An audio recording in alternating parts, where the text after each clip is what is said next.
They mocked Earth like it was a backwater mistake of creation. A blue planet tucked in a forgotten solar system, orbiting an average star, home to a species with too many emotions and too little logic, according to the rest of the galaxy. They watched our wars and laughed. They saw our poverty, our rage, our endless struggle against ourselves, and they judged us weak. The Galactic High Order cataloged Earth as a developing Class II primitive world, not a threat, not a priority. A footnote in the grand sprawl of the Orion Archive. That was their first mistake. Commander Ridgehalden never forgot the sneers on the Council's faces. He'd stood in front of them 20 years ago as Earth's first ambassador to the Galactic Union. He wasn't polished. He wasn't born to a high caste. He was ex-military, scarred in both body and soul from the last resource wars on Earth. But he carried Earth's desperation and defiance in his blood like a battle flag. They treated him like a joke, like he'd dragged mud into a palace. Even the translators couldn't hide the laughter. "You humans still kill each other for water and mating rights," one of the delegates from Thalor had said, voice dripping with condescension. "What could you possibly offer the galaxy?" Ridge had clenched his fist under the table that day. He didn't answer then, but he made a silent promise. "One day you'll see. You'll all see what Earth does when it's cornered. The galaxy didn't hear from Earth again for 2 decades. The High Order chalked it up to failure. Some thought Earth had gone extinct. A few curious species sent probes, but none returned. Another mistake. Because Earth hadn't gone quiet. It had gone dark, the kind of dark that only comes before a storm. Back home, Ridge had returned to a planet barely hanging on. Governments had collapsed into corporate states. Oceans were choked, skies blood orange with dust and fire. But in the silence, in the ruin, Earth had done something the High Order never predicted. It unified. Under a single banner, Terran Accord, they stopped fighting each other and started preparing for something else entirely. Not peace, not diplomacy, retribution. When alien tech was reverse-engineered, everything changed. Faster than light drives, artificial gravity, energy weapons. Earth hadn't caught up. It leapfrogged. Factories once used for building tanks turned to shipyards. I run, sleepless, soulless. Entire prison populations vanished overnight. Volunteers for experiments in extreme spaceflight adaptation. Ethics were luxuries Earth could no longer afford. The Terran Navy was built in silence and trained in shadows, fueled by a single idea. Never again would Earth beg for a seat at someone else's table. Ridge didn't smile much, but the day the first Terran dreadnought, the Dark Horizon, came online, he let one slip. "Let them laugh now," he muttered. Years passed. Reports of Terran vessels entering restricted space began to spread. Ghosts that moved too fast to trace, ships shaped like spears and blades, rather than the floating domes of peaceful races. Stations went dark. Colonies stopped responding. The High Order finally sent a diplomatic envoy to Earth. It never returned. Then came the day the galaxy would never forget. The sky over the galactic high capital turned black. Not with night, but with steel. Thousands of Terran warships, cloaked until the final moment, dropped out of fold space without warning. A silent, synchronized rain of vengeance. No declaration of war, no ultimatum, just a broadcast. Ridge's voice, cold and deliberate, piped into every frequency across the known galaxy. "You laughed. You dismissed us. Now we're here to show you what humanity is, when we have nothing left to lose." Then the bombardment began. The first salvo from the Dark Horizon split the sky. It was poetic, in a brutal kind of way. The galactic high capital, a pristine utopia of floating crystal towers and silver walkways suspended in anti-gravity fields, had never known war. It had never even prepared for it. Their navy, if you could call it that, was ceremonial. Peacekeeping patrols, inspection teams, a few warships left over from centuries-old interstellar feuds, most of them docked and forgotten in orbital museums. Then came the Terran Accord's main fleet, 50 dreadnoughts, 200 cruisers, thousands of assault carriers and black body destroyers, a stormfront of iron and fury, no bright lights, no heroic music, just silence and then destruction. Surgical, exact, merciless. The Dark Horizon didn't target weapons. It targeted foundations. Orbital defense rings evaporated under kinetic mass drivers, untraceable rods of depleted uranium launched at relativistic speeds, each one hitting like a miniature asteroid. Artificial gravity collapsed across the capital's higher tiers. Floating towers plunged. Civilian transports ignited mid-air, debris raining down on plazas filled with diplomats and civilians too slow to react. The ground cracked. The air screamed. But the worst part wasn't the death. It was the confusion. The High Order didn't understand what was happening. Not at first. They couldn't fathom it. For centuries, the galaxy had operated under a kind of fragile logic. Advanced civilizations were patient, rational. They followed protocols. They respected hierarchy. Terrans didn't. They weren't there to negotiate. They weren't there to be seen. They were there to end it. "Cut the central comms," Ridgehalden ordered. He sat in the command chair of the Dark Horizon like a man already at peace with what he was doing. No more transmissions, no explanations, no warnings. "Aye, Commander." The tactical screen lit up with fleet positions. Terran forces were moving through the capital's airspace like fire through dry grass.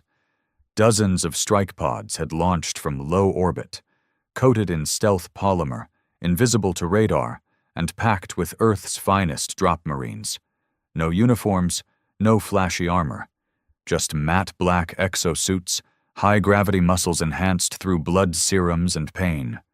The High Council's towers were burning. Ridge watched the feed without emotion.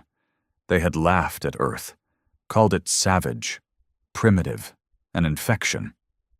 They were right. But they forgot one thing. Infections adapt. Sergeant Rawdon Hale hit the ground hard. He didn't wait to check his gear. No time. His squad landed behind him, boots crunching into the polished stone of the central spire courtyard. Above them, the council building, a towering spire of glass and magnetized alloy, tipped like a falling tree, flames licking its upper decks.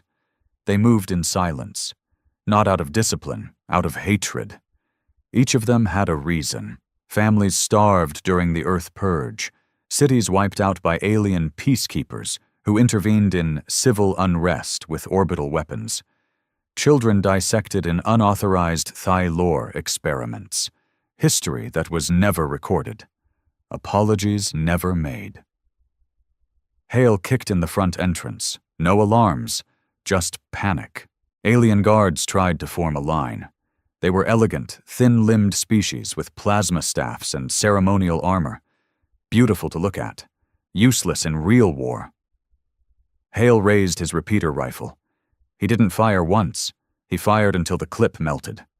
Blood splattered the walls. Not red, blue, green, gold. Alien blood ran like paint down the marble floors. "Push forward," he barked. His men moved without a word. Guns low, eyes forward, no mercy. They weren't soldiers. They were the consequence of centuries of dismissal. They moved up the tower, floor by floor, slaughtering everything in their way. Aides, technocrats, generals in silk robes who raised their hands for mercy and got bullets instead.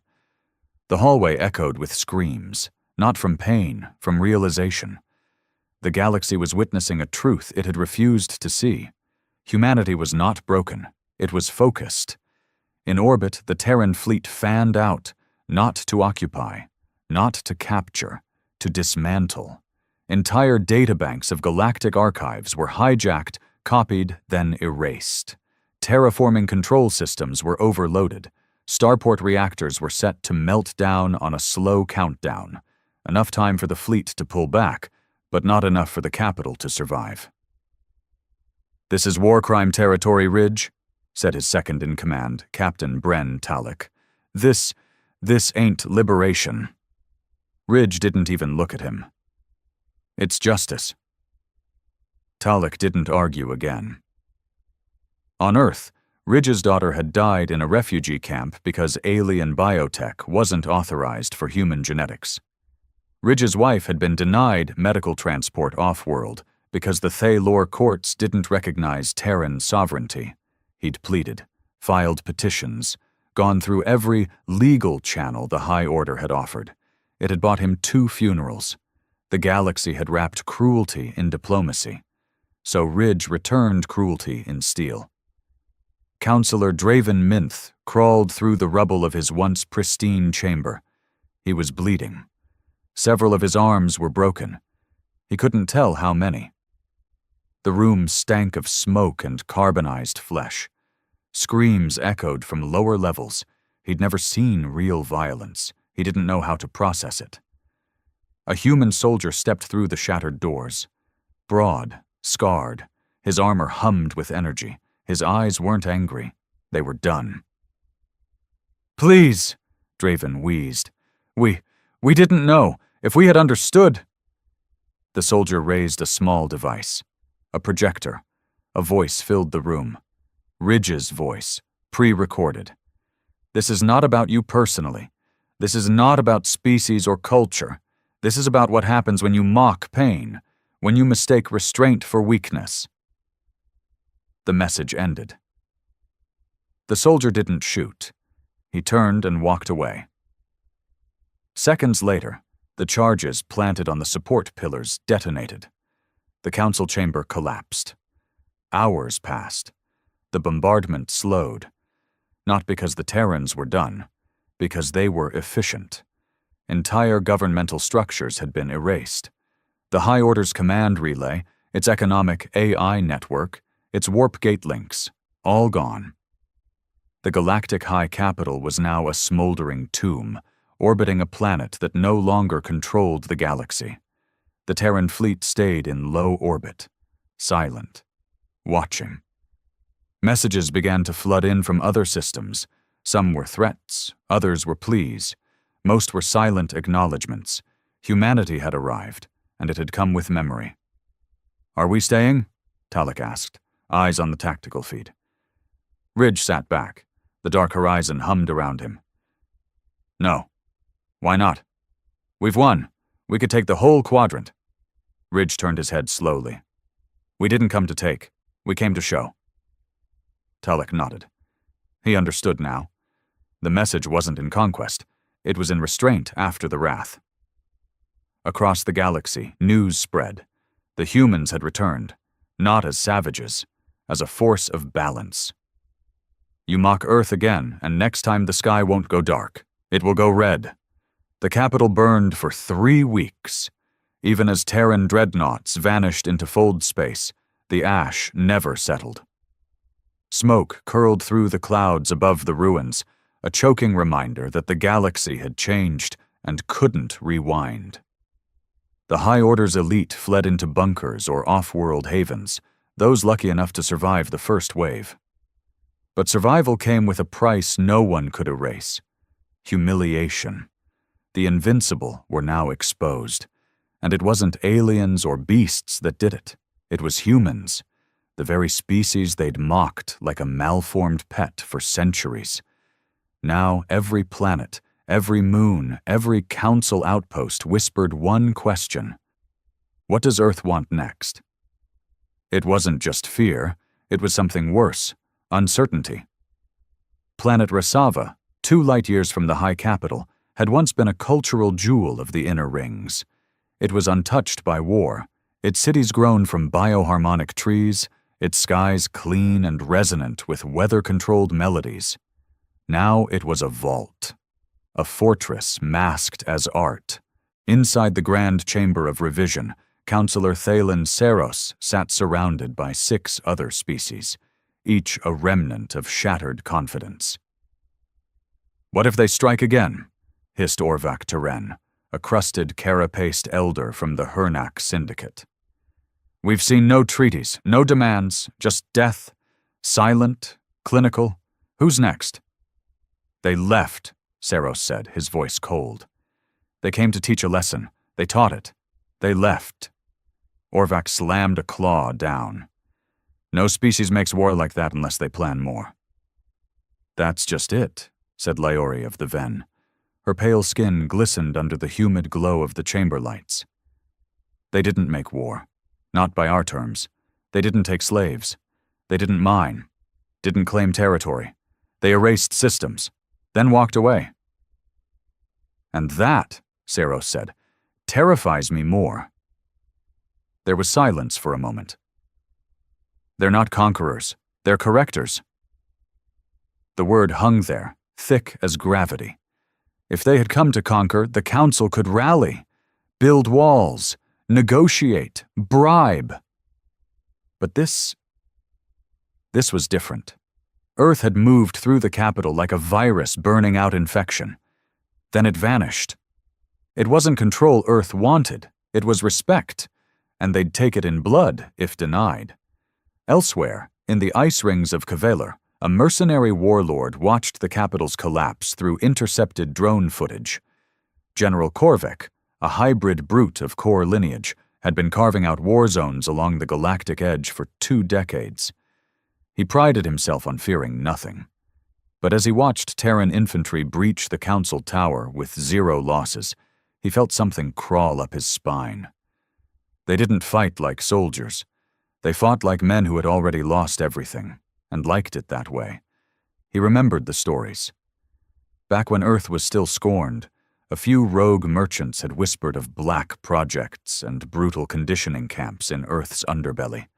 Warfare born not from tradition, but from starvation. From loss. Terrans didn't train to win. They trained because dying was boring. Korvek powered down the feed. "No one fights Earth again," he muttered. And across a dozen systems, warlords like him issued new orders. Do not engage humans. Ever. On Earth, things were different. Quiet. Ridge Halden sat in a steel bunker somewhere beneath the old Colorado mountain lines. The war was over. But no celebration came. No banners, no medals, no media. Earth had changed. So had Ridge. The world above had unified under the Terran Accord not because of trust, but because of necessity. The Purge had forced old enemies to share oxygen. Nations dissolved. Cultures blurred. Race, creed, flag. None of it mattered anymore. You were either Terran or you were dead. But now, with the capital dusted and Earth's vengeance complete, the real challenge came. What the hell happens now? Ridge wasn't a politician. He didn't trust diplomats. He didn't need peace. But he did need purpose. So he created one. "Operation Wraith," he said, pacing before a group of commanders in a concrete war room deep beneath Terran soil. "Galactic systems are still in chaos. The High Order is shattered. Their archives are corrupted. Their economic net is down. They'll be scrambling for years." He turned to the wall, where a hollow map of the galaxy slowly rotated, dozens of blinking red dots scattered across its arms. "These are the systems that benefited from our suffering. Corporations, biolabs, slave traders, weapons suppliers. They think we're gone. Done." He turned around. "We're not. We're going to finish what we started. Not with fleets, not with nukes. With whispers, sabotage, extraction, blackouts. We're sending agents, not armies." A pause. "We're going to make ghosts of them." And so began Earth's second strike, not with brute force, but with silence. Over the next 5 years, one by one, the red dots blinked out. Orbital facilities went offline without cause. Trade routes collapsed under accidents. Key officials in alien syndicates died mysteriously. No wounds, no signs of struggle. Entire planetary defense networks turned off seconds before asteroid strikes. And every time someone asked, was it the Terrans? No one had an answer, because the Terrans had become a myth. In the ruins of the old capital, a monument stood. No official decree had built it. No government had sanctioned it. It was constructed overnight, silent, untouched by surveillance. A jagged piece of the collapsed council tower stood upright, scorched black. Around its base, no flags, no names, just 3 words etched in 26 galactic languages. Never mock Earth. Pilgrims came, not to mourn, to remember. It became sacred, not in religion but in fear. Children born after the fall would ask, who were the Terrans? And their parents would whisper, the ones who made gods bleed. The galaxy slept with one eye open now. There were no more grand declarations from the Terran Accord, no speeches, no military parades. Earth faded from the galactic conversation, not because it was weak, but because it had become something worse than feared. Unpredictable. Governments rebuilt their towers and bureaucracies. Fleets were reassembled. Trade lanes restored. The High Order was reborn under a new name, the Celestial Alignment. Same faces, same arrogance, different branding. But everyone remembered the silence that came after Earth's wrath. They remembered the way Earth didn't occupy, didn't colonize, didn't demand. It simply acted, and then disappeared. Until one day the lights went out on Karus 7. No warning, no battles, just gone. The planet's trade stations, communications grid, and planetary AI obliterated. A planet of 2 billion lives fell into chaos. When recovery teams arrived 3 weeks later, all they found was a phrase burned into the mainframe of the collapsed administrative complex. This is for Kepler Base. 2172. No one remembered what Kepler Base was, but Earth did. Ridge Halden watched the report through a haze of whiskey and silence. He sat alone in an observation bunker 100 meters beneath the Himalayas. He didn't wear medals, didn't smile. His face was colder now, rougher, each line etched by grief more than time. Kepler Base had been a minor outpost on Europa, Earth's farthest reach before the collapse. In 2172, a Thaylor delegation accidentally destroyed it with a gravity bomb meant for asteroid redirection. No apology ever came. He'd been a lieutenant then. His younger brother Carson had been stationed there.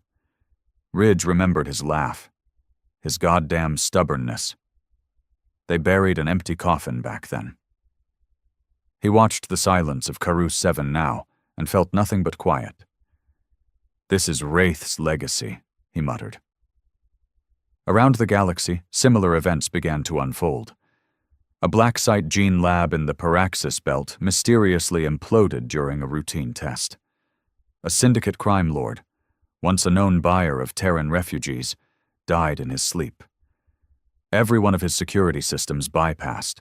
No trace of poison, no sign of struggle. Just a Terran insignia on his forehead, burned into the skin. The message was clear. Earth hadn't forgotten anything. Wraith wasn't a fleet. It wasn't a battalion. It was a whisper program. Hundreds of hyper-trained operatives, each enhanced with bio-cybernetic upgrades Earth had stolen from its enemies and twisted into something uglier. These weren't soldiers. They weren't even human in the classical sense. They were Avengers, operating under one rule: no glory, no trace, no compromise. Their identities were erased, their existence denied, each one given a list, a mission, and no support. If captured, they were programmed to self-neutralize, not to avoid interrogation, but to deny their enemies closure. And at the top of every list were names the galaxy had long tried to bury. Those who profited from Earth's suffering. Those who had smirked while Terrans starved. Those who thought time would erase blood. Colonel Dax Foran had once served under Ridge Halden during the Silent Years. Now he led Wraith's deepest unit. Codename Fang. He had no home anymore. His bones were filled with synthetic iron, his reflexes sharper than a predator's. The last human thing about him was a wedding ring he still wore, fused into the muscle of his palm. His wife had died in the Earth Purge, smothered in rubble when a Thalor peace drone misfired during a planetary intervention in the old state of Brazil. He'd held her hand for 6 hours before she went cold. No rescue had ever come. Now he was about to repay that debt. On the mining world of Zephyrian, a Vornex overseer named Chalt Ka ran a labor camp that operated with zero oversight. Earth's exiles, Terran refugees who had escaped before the war, were among the slaves who mined cobalt under scorching suns. The Vornex Empire had never been targeted directly by Earth during the first assault. They weren't part of the High Order, just adjacent. They'd claimed neutrality, but neutrality meant silence. And silence, Earth had decided, was just another way of saying complicit. Fang inserted into the Zephyrian outlands through deep space covert drop. No lights, no beacons, just a hull that scraped the sky like a falling blade. Within 32 hours, Ka's palace, built on the bones of slave tunnels, was gone. Leveled. His security dead. His blood turned into black smoke. But the slaves? They weren't just freed. They were armed. The next day the camp became a fortress, newly declared sovereign. Flag Terran black. "Do you see what you've started?" Talek asked Ridge on a secure channel. "These aren't just missions anymore. They're revolutions." "They're consequences," Ridge replied, his voice gruff. "We tried diplomacy. We tried playing nice. We begged for a seat at the table." He leaned closer.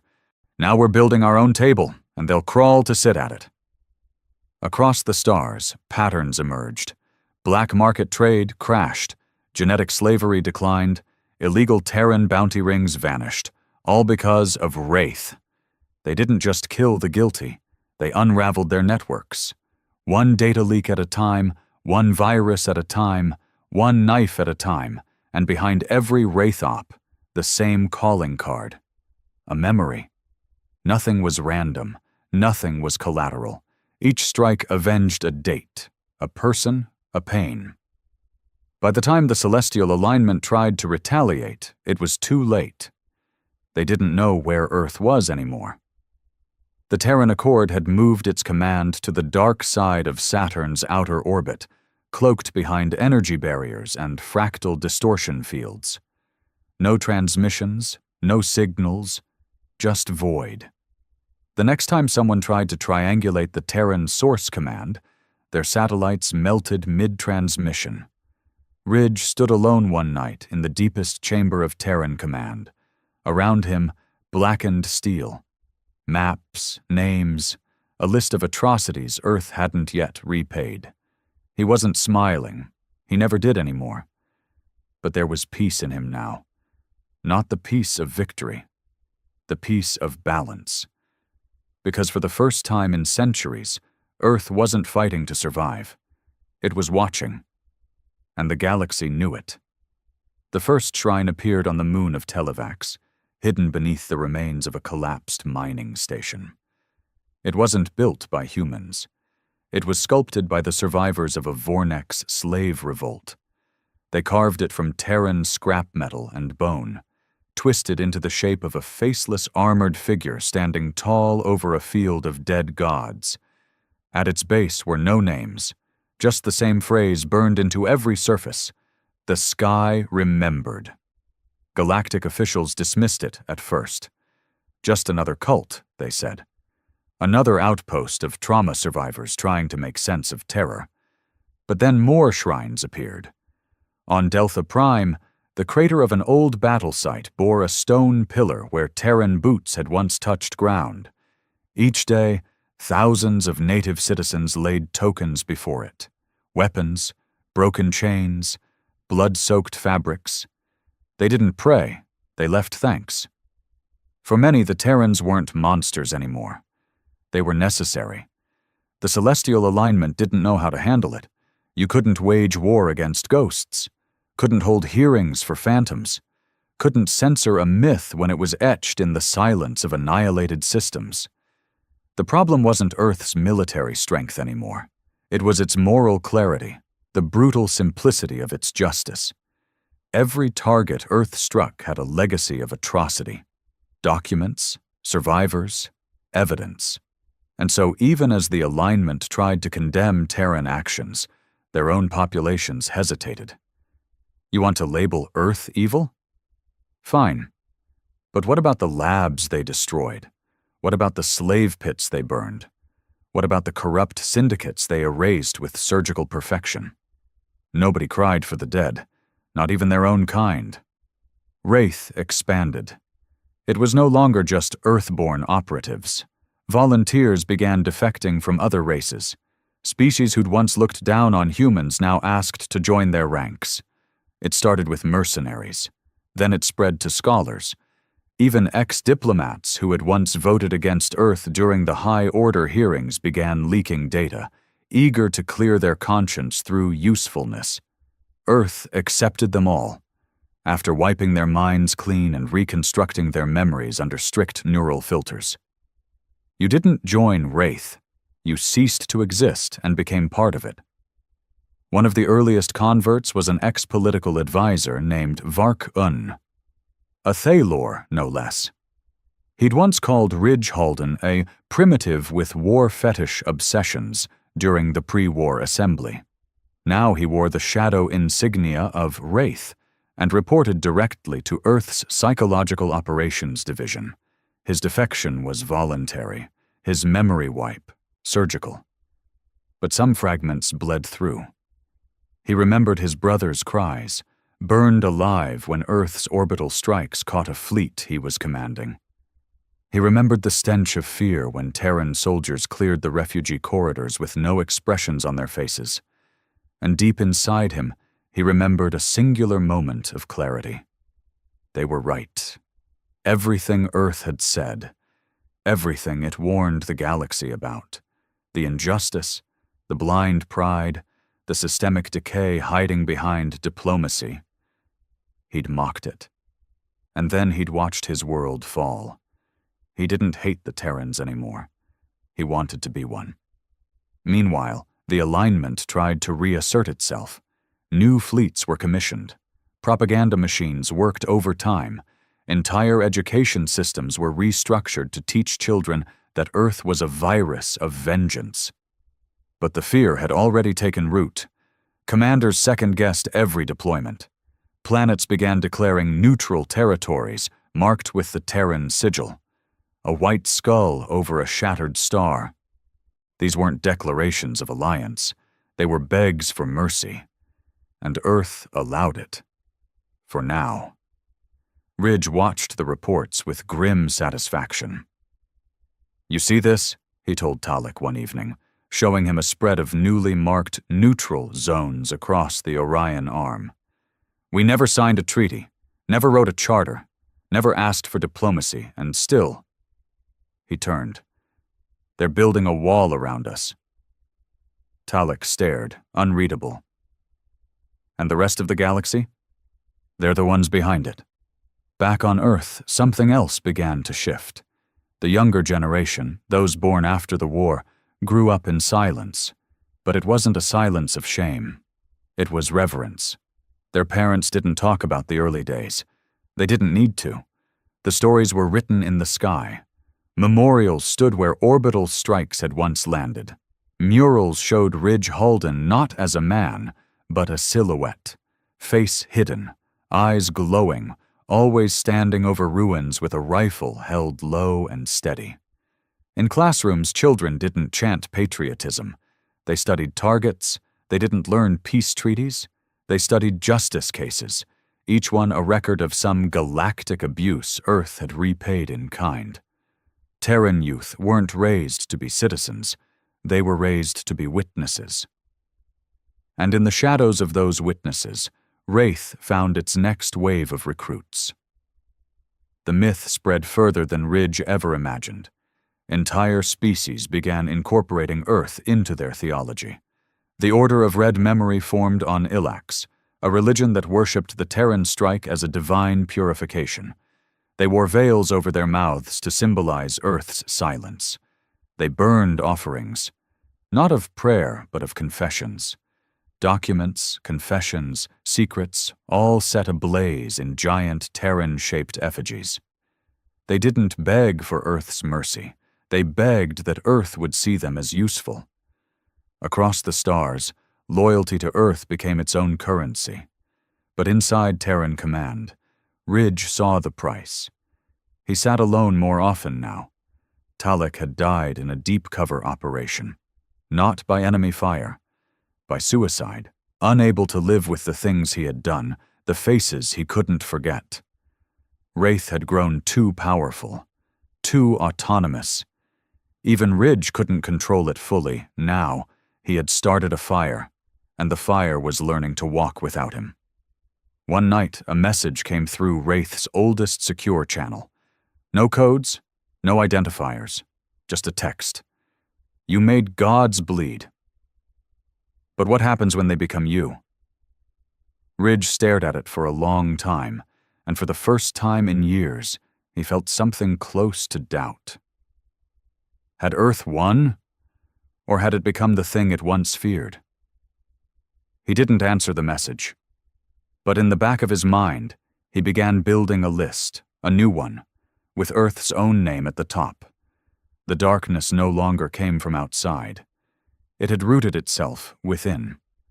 Ridge Halden stood at the edge of Earth's orbital station Nix-1, staring through the armored glass at the black canvas of space.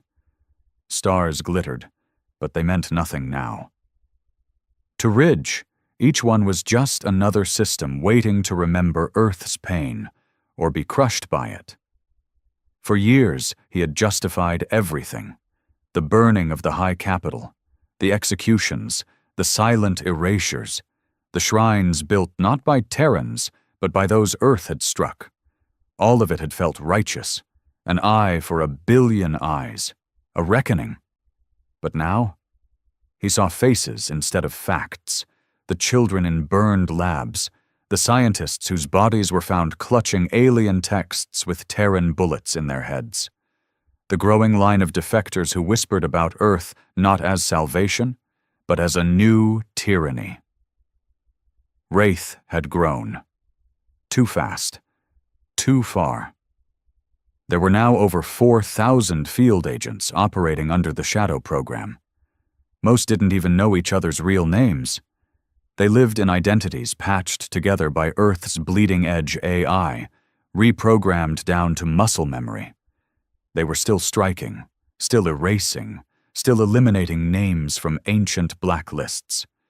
But now the targets were murkier.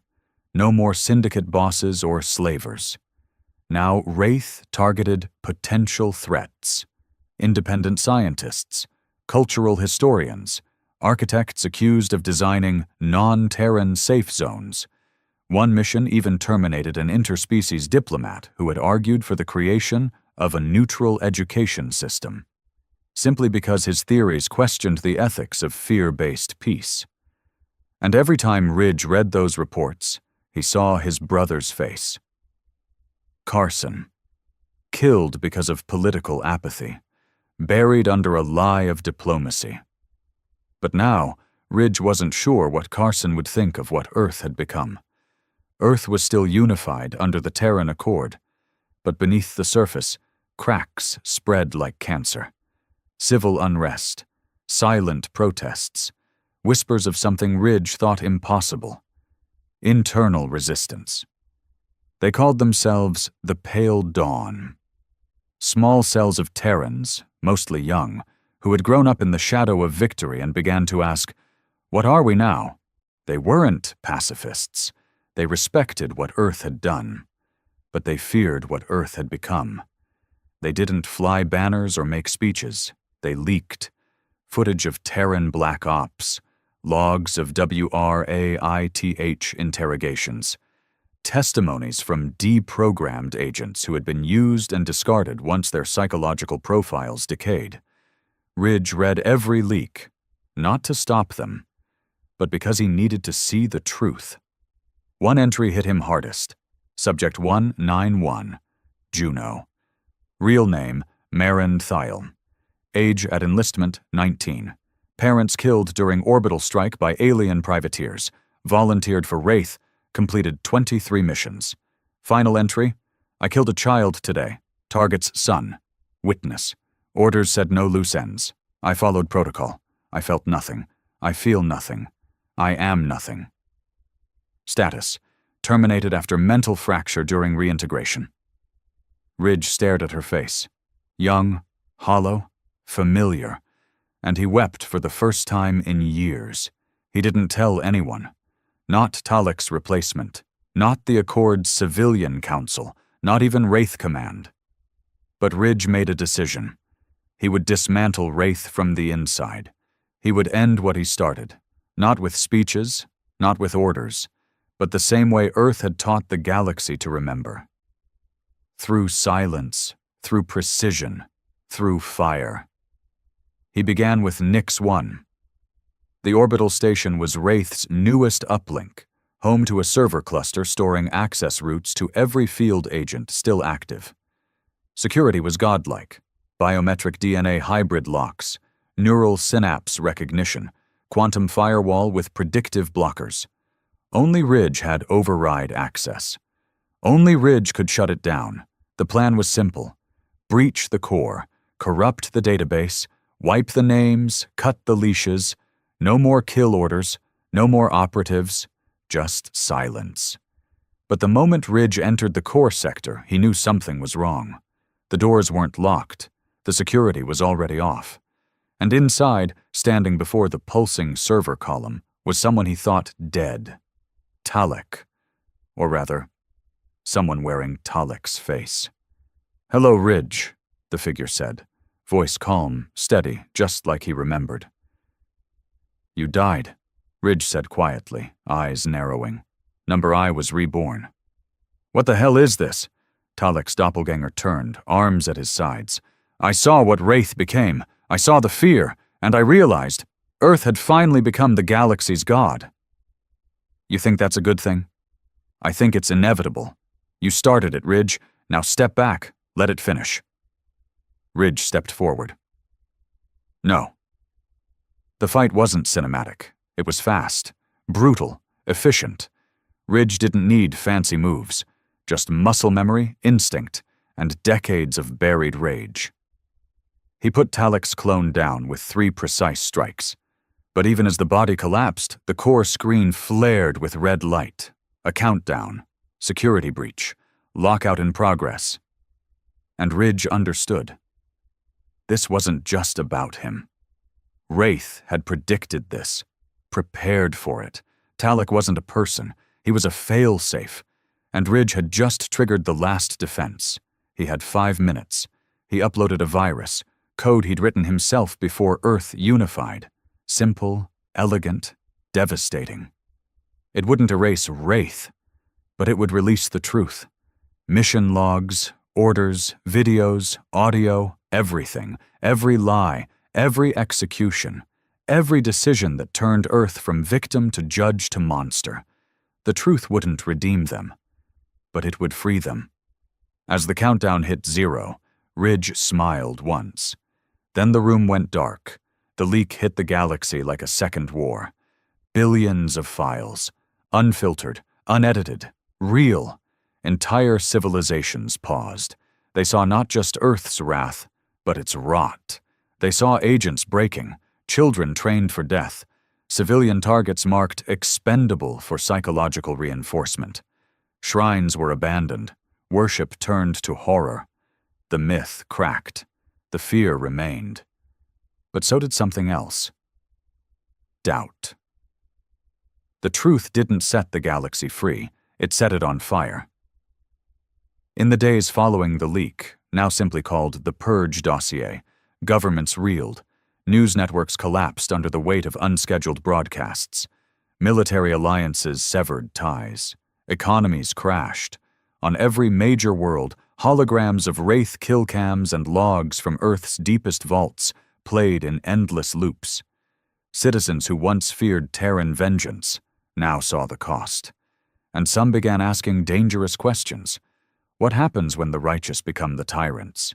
What happens when Earth isn't the threat, but the system itself? The Celestial Alignment convened an emergency summit, an attempt to reassert order over a galaxy reeling from guilt and fear. But it was a mistake. No one respected them anymore. The High Order had fallen once. The alignment had hidden behind Earth's shadow. Now their cowardice was fully exposed. By the end of the summit, half their members had defected. The rest were assassinated before the next dawn. Meanwhile, back on Earth, the Terran Accord began to fracture. Not immediately, but quietly, fatally. It started with the whistleblowers, the families of Wraith agents who'd gone missing years ago, now discovering the brutal truth behind their disappearances.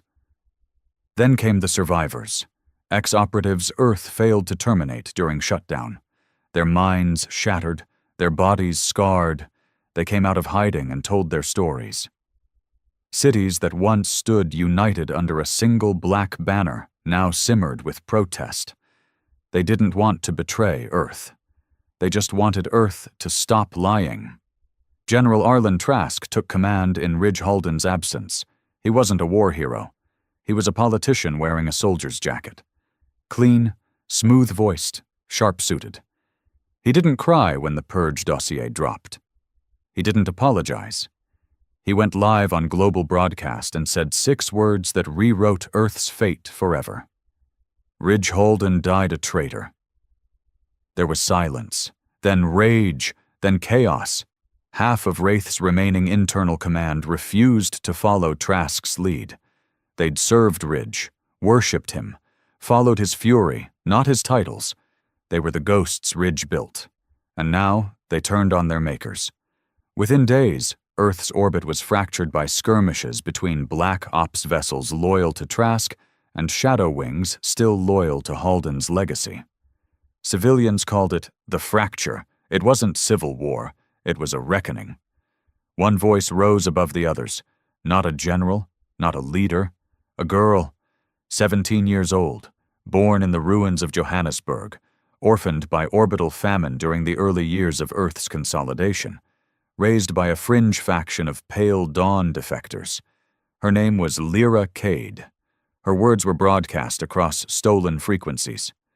You taught us the galaxy would respect us if we made it bleed. You taught us survival meant dominance. But now you expect us to serve silence and call it peace? She paused. No dramatics, no polish. Earth wasn't feared because we were strong. We were feared because we were willing to die for the truth. So stop hiding behind ghosts. If we fall, let it be honest. It went viral, and unlike Trask's slogans, Lyra's voice couldn't be controlled. As Earth fractured, so did the galaxy's balance. Worlds that had sworn neutrality now turned predatory, sensing Earth's grip slipping. Forgotten syndicates re-emerged from the void. Bio-augmented cartels began trading ex-Wraith tech for control. Smugglers reverse-engineered abandoned Terran weapons and sold them to warlords across the system. Even Earth's own AI began to glitch. Too many algorithms built on Ridge's command structures were now corrupted. Code fragments of his values clashed with Trask's directives, resulting in paralysis and even sabotage. In one instance, an orbital cannon array meant to defend Earth's perimeter turned inward, targeting Terran cities as unverified hostiles. 6 cities died before the core was melted, by Earth's own hand. In the outer colonies, especially among the newer settlements on Mars and Ganymede, whispers of separatism turned loud. They didn't want war, but they no longer trusted Earth's vision. The Terran Accord no longer serves humanity. one Mars official said. It serves its own reflection. Meanwhile, scattered remnants of Wraith fled into the black. Some refused to surrender. Some couldn't. But others wanted something more. Not revenge. Rebirth. Among them was Commander Justin Rahl, once Ridge Halden's personal protege. He had vanished 2 years earlier during a Wraith blackout mission in the Velari sector, officially declared dead. Now, he reappeared with a fleet, not under Earth's banner, but a new one. 3 black stars over a burning chain. The Unshackled. His message was short. We were built in darkness, forged in vengeance, trained to erase the past, but we remember. We are what Earth denied, and we are not done. Some called them traitors, others called them heroes, but their names spread like wildfire. And in the silence beyond all of it, deep beneath the ruins of what was once the High Capital, another signal pulsed. Not from Earth, not from Wraith, but from something older, forgotten, watching. The signal was brief, encrypted, and in an ancient language Earth had dismissed as myth. 2 words. Their awakening. The signal came from the edge of the Dark Zone, a place cartographers had long stopped mapping. Sector Z Null. Beyond the Veil Nebula. Beyond reason. The message was short, almost ancient. Their awakening. At first, no one took it seriously. The galaxy had been drenched in Terran drama for too long. Between Wraith defections, Unshackled insurgents, Trask's consolidation, and Lyra Cade's revolution spreading through the colonies, no one had time for ghosts. But the signal repeated, identical down to the last byte, broadcast on bands last used during the Orion collapse. And someone was listening. Not Trask, not the alignment, but what was left of Ridge Halden's silent network. The first to respond was an old scout frigate called the Vigilant, piloted by 4 veterans of the Terran War, all presumed dead after the Battle of Karen Drift. Men too tired to return, too loyal to truly defect. They had been orbiting dead systems, watching for exactly this kind of thing. Because Ridge had always said, the galaxy isn't empty, we were never alone, and someday, something worse than us will remember we're here. The Vigilant arrived at the edge of Z Null and never made it back. But it didn't vanish. It sent back one final ping, one final file, a video. It showed a planet, not natural, sculpted, hollow, made of black alloy not seen in any known element, orbiting nothing, dead in every conventional sense, but alive in ways no Terran physics could explain. Around it, debris. Thousands of derelict ships, not crashed, consumed, their cores drained, their hulls cracked as if something pulled them inward, molecule by molecule. And then came the figures. Not mechanical, not organic. Both. Tall, featureless. Their bodies flowed like metal exposed to heat. No faces, no eyes, just movement. And then the transmission cut. Back on Earth, General Trask watched the recovered video in silence. His staff looked to him for guidance. He gave none. Instead, he issued a silent directive. Classify, suppress, ignore. Earth was already at war with itself. No need to distract the public with cosmic horror. He failed to consider one thing. He wasn't in control anymore. Lyra Cade got the footage next, through back channels, through friends of Ridge who had never stopped believing in the real mission. Defense, not domination. She leaked it, not to cause panic, but to warn. The response was immediate. Every colony world paused. Even the Unshackled ceased their attacks. And in that moment, brief, raw, unfiltered, something happened that hadn't in decades. Earth listened. The news spread faster than light. The beings, dubbed the Revenants, were not new. Buried deep in ancient alien records, buried even deeper in human conspiracy theory, were echoes of them. Entities who watched the rise of civilizations and consumed them at their peak. Not invaders, correctors, like a universal reset. A reminder that no matter how far you climbed, the abyss was patient. The theory went like this. When any species reached a certain threshold, technological, social, or psychological, they would come. Not to conquer, but to erase, to balance the scales. The High Order had dismissed the legends. The celestial alignment buried the history. Earth had ignored it. But now, they were awake. Earth responded as it always did, with preparation. Across the broken infrastructure of the Terran Accord, bunkers reactivated. Shipyards lit up like ancient forges. AI cores recompiled old wartime protocols. Unshackled warfleets moved into position not against Earth, but beside it. Even Pale Dawn operatives agreed to ceasefire. Because Earth had become many things, feared, hated, envied, but it had also become the only thing ready to stand. The Revenants didn't negotiate. They didn't speak. They arrived. The first strike was on a neutral moon called Sarixa III, home to a peace monastery, a place untouched by war since the fall of the High Order. It vanished. No crater, no heat signature. Just gone, like it had been pulled into an unseen dimension. The second strike was worse. An unshackled convoy, 36 vessels, experienced, armed, each one consumed mid-fold. No survivors, just a new transmission. Balance will be restored. General Trask tried to mobilize the Accord under old doctrines, tried to reinstate control, but his command was hollow now. Earth's people didn't obey hierarchy anymore. They obeyed truth, and the truth came from one name, one ghost. Ridge Halden. Lyra Cade stood in the ruins of Old Geneva, the symbolic birthplace of the Accord, when she made the call. Not to rally, but to confess. This was never supposed to happen. Ridge didn't want war. He wanted memory. He wanted to show the galaxy that pain deserved justice. But we made it our god. And now? Now something older is here. Something that doesn't care about guilt. Only balance. She paused. We have to fight, not for revenge, not for fear, but for the truth we lost along the way. She ended the transmission with a name. Project Revenant Protocol, Halden Doctrine. The doctrine was simple. Unite, strike first, use Terran tech, Wraith intel, and unshackled freedom in one strategy.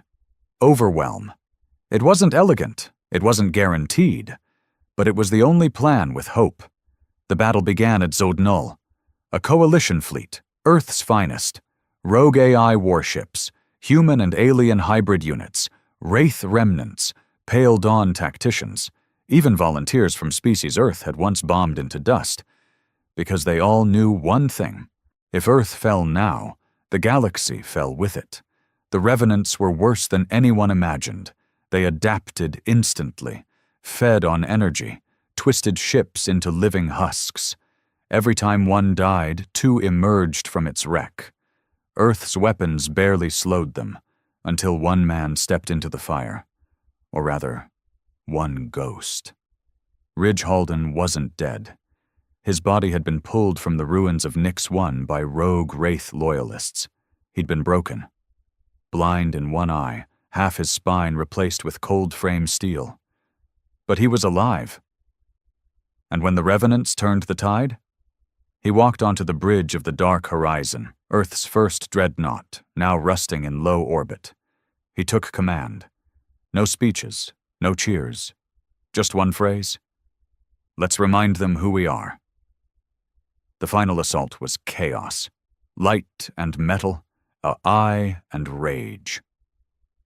The Dark Horizon drove into the heart of the artificial Revenant world with a warhead Ridge had built during Earth's darkest days, a quantum soul pulse bomb. It didn't destroy, it woke the planet. It showed it everything Ridge had seen, every death, every lie, every victory earned through blood and regret. And then, it stopped. The Revenants didn't die. They vanished. Not beaten, acknowledging. Balance had been shown, not through silence, but through sacrifice. Ridge died in the blast. For real, this time. No body recovered, no glory, just silence, and a galaxy left in his shadow. Years passed. Earth didn't rebuild the Accord. It didn't install new leaders. It built something smaller, simpler. A council of witnesses, one member from every world Earth had scarred. Their only job? Remember. Lyra Cade disappeared from the public eye. Some say she joined the witnesses. Others say she followed Ridge's path. But the sky no longer laughed at Earth, and Earth no longer sought applause.